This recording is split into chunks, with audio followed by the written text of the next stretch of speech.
Hello guys, जय श्री राम। आप सबका स्वागत है हमारे व्लॉग में। तो आज हम सुबह से अपना व्लॉग शूट कर रहे हैं 6 बजे से। तो हम उठे, हमने झाड़ू वगैरह लगा दी है। सब्ज़ी वगैरह हमने रात में काट के रख ली थी, अब सुबह उठ के धो के रख दी थी। फिर उसके बाद हमने ये छोंक दी है। तो आज बना रहे हैं हम आलू गोभी। हम बनाते हैं कुकर में ज़्यादातर आलू गोभी की सब्ज़ी, बट आज मेरा मन करा कि मैं कढ़ाई में बनाऊँ। तो आज मैं आलू गोभी की सब्ज़ी बना रही हूँ कढ़ाई में। ना इसमें टमाटर ना प्याज, सिंपल सी सब्ज़ी बना रही हूँ।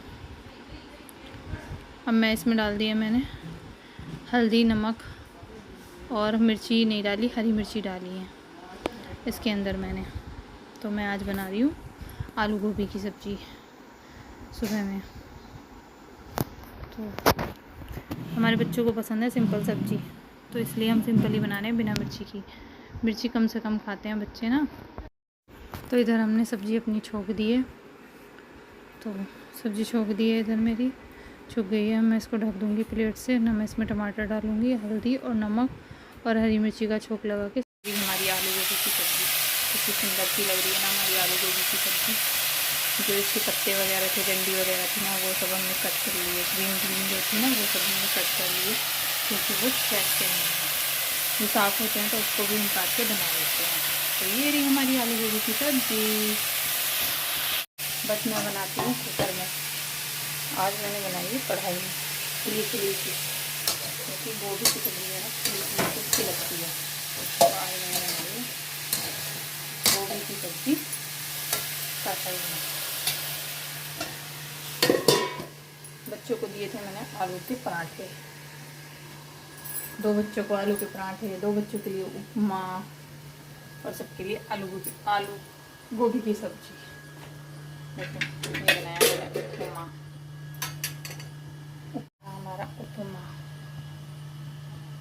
ये मैंने बना लिया पहले। ये मेरी बेटी है ना, जो ये सुनती नहीं है बिल्कुल भी। देखो पता नहीं कहाँ हो। देखो इसको मैं इतनी देर से आवाज़ मार रही हूँ और ये सुन नहीं रही है बिल्कुल भी। देखो सच्ची में मम्मी आवाज़ नहीं आ रही। ये तैयार होने के लिए मुझे इतना परेशान करती है गाइस, इतना परेशान करती है बहुत ज़्यादा। मैंने इसकी ड्रेस रखा, मैं खुद होती हूँ। देखो ये कह रही है मम्मी मैं खुद होती हूँ।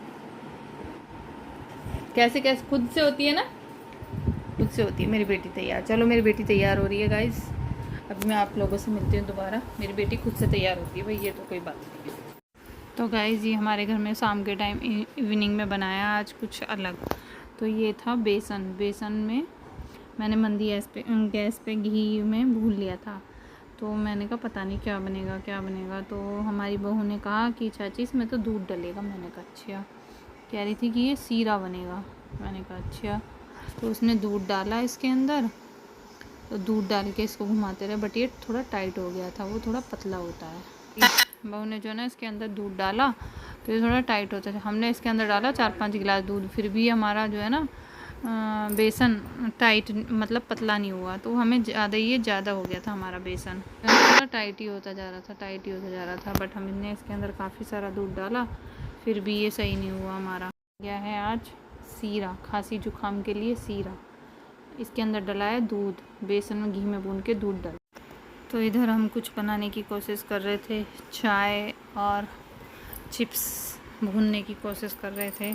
तो हमने बनाई चाय और चिप्स। तो फिर हम इवनिंग में आ गए, सुबह का काम हमारा ख़त्म हो गया। तो अब हम बनाएंगे चाय और चाय के साथ खाने के लिए सोच रहे हैं क्या बनाएं।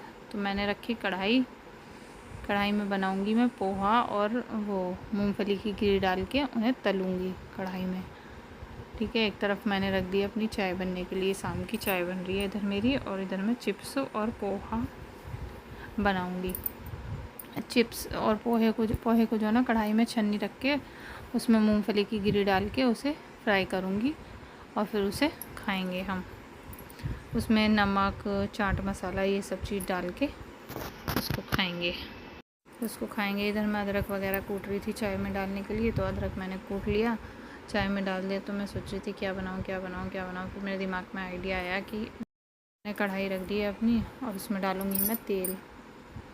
तो तेल डालूँगी, पहले मैंने साफ़ कर ली थी वो, और फिर मैं बनाऊँगी पोहे को जो है ना छन्नी में डाल के उसे फिर कढ़ाई में मूंगफली की गिरी डाल के उसको मैं फ्राई करूँगी। फिर उसके अंदर काला नमक, चाट मसाला ये सब चीज़ डालूँगी।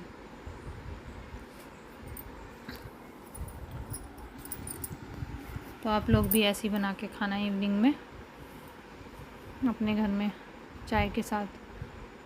पोहा और मूंगफली की गिरी को ऐसी इसी तरीके से फ्राई करना। एयर फ्रायर हो तो आपके पास उसमें फ्राई कर सकते हो, बट हमारे पास वो अवेलेबल नहीं है। हम तो ऐसे ही कढ़ाई में करके खा लेते हैं।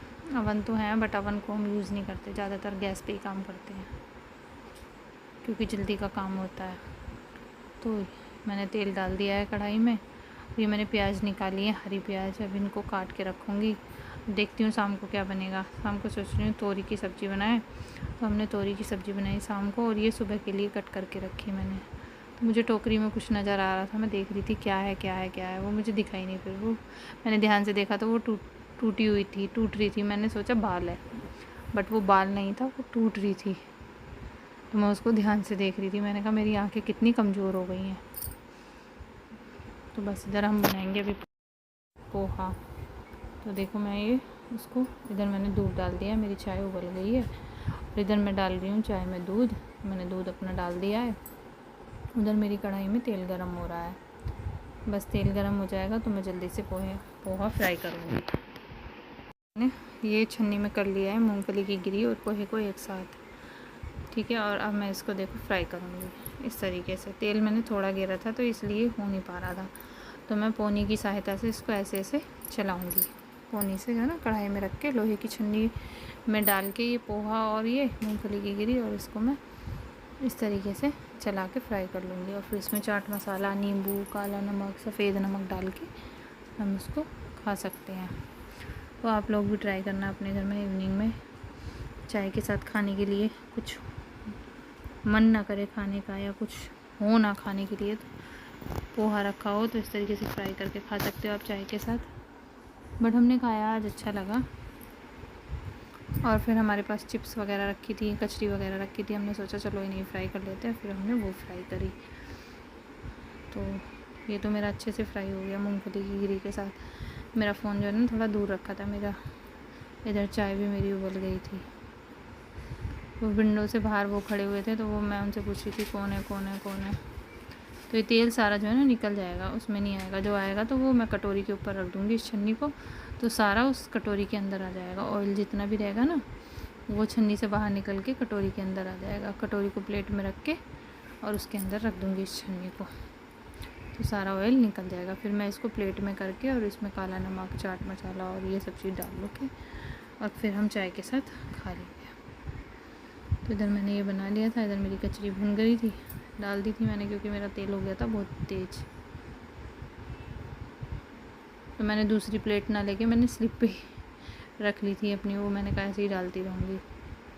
तो बाहर ये थे तो मैं इनसे पूछ रही थी क्या हुआ क्या हुआ। बेटा आया था हमारा बड़ा कॉलेज वगैरह से। तो ये हमारा जो है ना चाय भी बन गई थी मेरी, उबल गई थी, और ये मैंने कचरी भी फ्राई कर ली थी अच्छे से। ये फ्राई हो गई थी मेरी। इधर मेरा पोहा भी फ्राई हो गया था। तो हम मैंने इसको प्लेट में करके चाट मसाला और नमक वगैरह मिला के और अब चाय के साथ खाएंगे हम। तो आप लोग भी इवनिंग में जब कुछ मन हो खाने का, बनाने का चाय के साथ, तो आप इस तरीके से बना के खा सकते हो पोहे को। कभी कभी ऐसा होता है नमकीन वगैरह या कुछ भी खाने का मन नहीं करता है, चलो कुछ अलग बना के खाएं, तो इस तरीके से बना के खा सकते हो। और इसका ऑयल जो है ना देखो ये कटोरी में निकल गया नीचे से, छन्नी से बाहर। तो आप लोग भी बनाना अपने घर में और खाना इस तरीके से पोहा बना के। तो आप लोग भी इसी तरीके से बनाना और खाना। देखो ये मैं चाट मसाले की डिब्बी खोल रही हूँ, ये चाट मसाला तो मैं इसके अंदर मिला दूँगी। तो आप लोग भी चाय के साथ इवनिंग में खाना चाय और पोहा। Thank you. राम राम।